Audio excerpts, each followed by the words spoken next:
کہتے ہیں۔ آپ سے کوئی غیر مسلم پوچھتا ہے بھائی ایمان کسے کہتے ہیں، ایمان کیا چیز ہے، آپ کے پاس کوئی جواب ہے؟ پھر وہ کہے گا آپ کیسے ایمان والے ہیں، آپ کو ایمان کا ہی نہیں پتہ ایمان کسے کہتے ہیں، ہم نے پوچھا ہے بھائی بتا ایمان کسے کہتے ہیں، لیکن آپ کے پاس جواب ہی نہیں ہے۔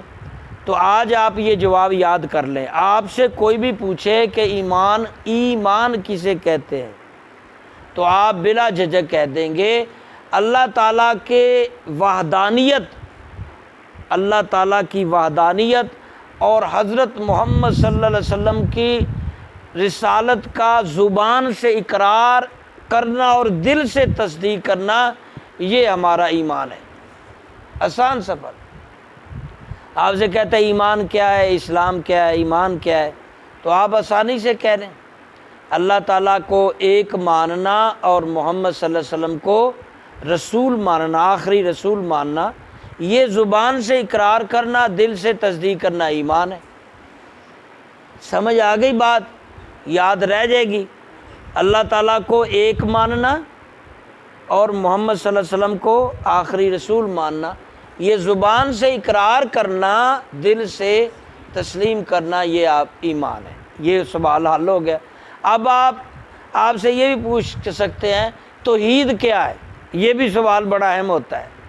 آپ سے پوچھیں گے توحید کیا ہے، آپ کو پتہ ہونا چاہیے توحید کیا ہے، تو آپ بتائیں گے توحید سے مراد اللہ تعالیٰ ایک ہے، اللہ تعالیٰ بے نیاز ہے، وہ واجب الوجود ہے، ہمیشہ سے ہے اور ہمیشہ رہے گا، اس کا کوئی شریک نہیں۔ جیسے قل واللہ اس کی تفسیر ہے، کہہ دو اللہ ایک ہے، اللہ بے نیاز ہے، اللہ الصمد، اللہ بے نیاز ہے، لم یلد ولم یولد، نہ وہ کسی سے جنا ہے نہ اس سے کوئی جنا ہے، ولم یکن لہ کفوا، اس جیسا کوئی اور۔ یہ ہے توحید، واحد ماننا، اللہ تعالیٰ کو ہر شرک سے پاک، اللہ تعالیٰ کو ساتھ کسی قسم کا شریک نہ ٹھہرانا ہر طرح۔ یہ اور ایک بات یہ بھی سوال کر سکتے پھر کفر کیا ہے؟ یہ میں سوال کے جواب دیتا جا رہا ہوں، سوال بھی خود کرتا جا رہا ہوں۔ کفر کیا ہے؟ آپ سے کوئی پوچھا کفر کیا ہے، آپ کو پتہ چل گیا ایمان کیا ہے، توحید کا بھی پتہ چل گیا کیا ہے، کفر کا بھی پتہ رکھیں۔ کفر یہ ہے کہ اسلامی عقیدے کے خلاف کوئی بھی کسی بھی کام یا حکم کو انکار کرنا کفر ہے۔ مثلا نماز، روزہ، حج، زکوٰۃ، جہاد، قربانی، اللہ تعالیٰ کا کلام، نبی، فرشتے، جنت، دوزخ، یہ اچھی بری تقدیر، موت کے بعد زندہ ہونا، یہ ساری وہ چیزیں، یا اسی طرح شریعت کے مطابق جو شریعت کی چیزیں ہیں ان کا مذاق اڑانا بھی کفر ہے۔ مثلا کسی کی داڑھی سنت ہے، کسی سنت کو تحقیر جاننا، سنت کو مذاق سی نظر سے دیکھنا، کسی فرض چیز کو مذاق سے دیکھنا کفر ہے۔ سمجھ آ گئی؟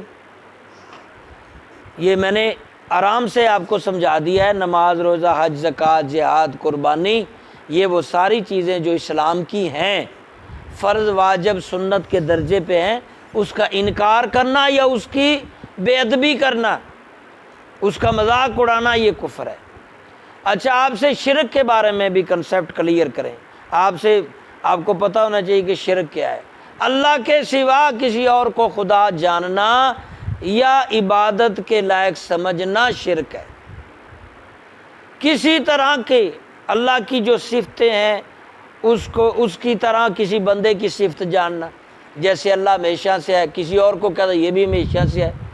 اللہ تعالیٰ ہر وقت ہر جگہ سنتا ہے، کسی اور کے لیے کہہ دیں ہر وقت ہر جگہ تو یہ اسی طرح سجدہ کرنا، دعا مانگنا، یہ اللہ سے ہے، کسی اور سے آپ شروع کر دیں تو یہ شرک ہے۔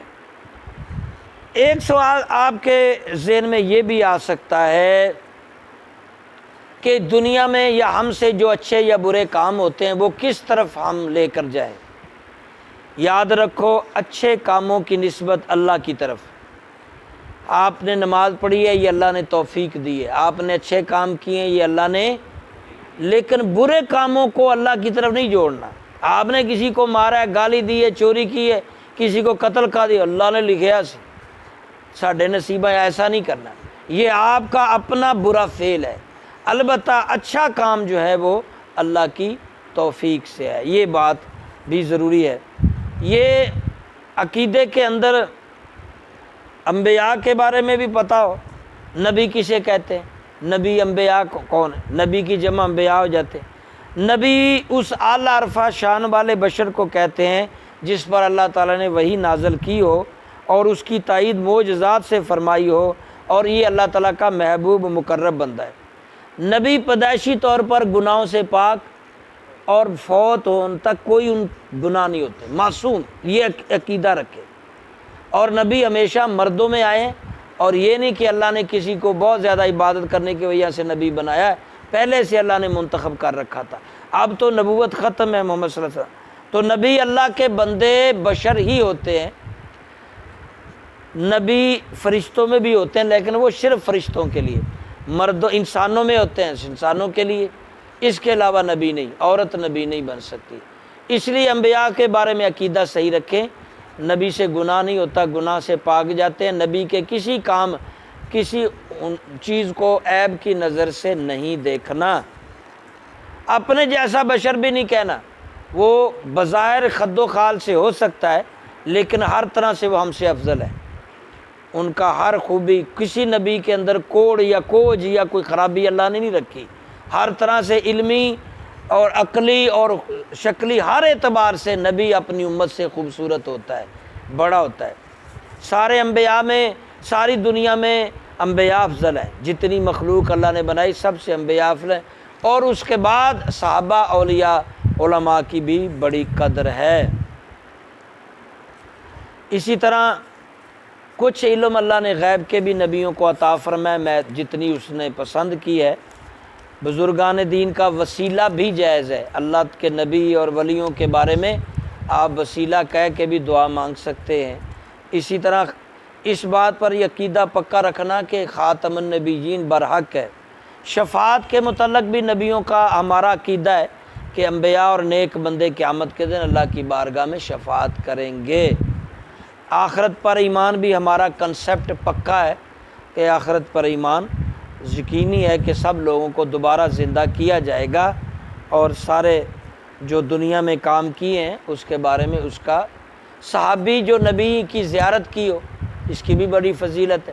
صحابی کی جس نے زیارت کی وہ تابعی، جس کی تابعی نے زیارت کی وہ تبع تابعی، آگے اسلاف، اولیاء اللہ، یہ سب قابل رسپیکٹ ہیں۔ علماء اور بزرگوں کا ادب کرنا ضروری ہے، ان کی توہین، صحابہ کی بھی توہین گناہ ہے، بزرگوں کی بے ادبی جو ہے گناہ ہے۔ جیسے انبیاء کی بے ادبی، اللہ کی بے ادبی یا قرآن کی یا اس کے احکام کی تو کفر ہو جاتا ہے نا، لیکن یہ اصحاب اولیاء اللہ کے بارے میں بھی بدگمانی، بے ادبی گناہ ہے کبھی۔ اللہ تعالیٰ من عاد لی ولیا فقد اذنتہ للحرب، یہ اس میں اللہ نے فرمایا کہ کون ہے جو میرے ولیوں سے دشمنی کرے گا، وہ اللہ سے دشمنی کرے گا، یعنی حقیقت میں وہ اللہ کی دشمنی کرے گا۔